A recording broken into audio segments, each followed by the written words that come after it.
秋，大风呼呼吹，任他窗外呼啸。郭正坤提笔画树、画风、画山水。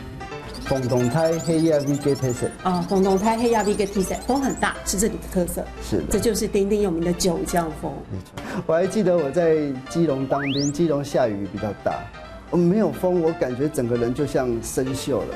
没有九降风会觉得浑身不对劲，没有九降风，新竹还会失去特色产业。新竹因为有风而名的农产品相当的多，包含碰风茶，就是所谓的东方美人，米粉，那再来一个最主要的东西就是柿饼。柿子也是客家勤俭的印记，柿皮熬出汤汁可以当颜料染布。郭正坤则用柿汁取代墨汁作画，变化丰富。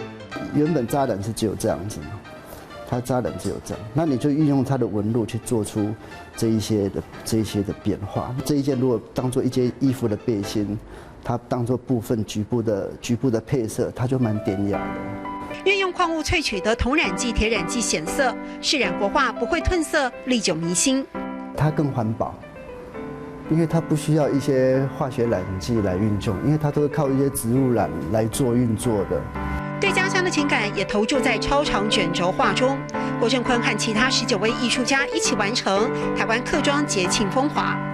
这个就是6堆嘉年华，他们举办的运动节。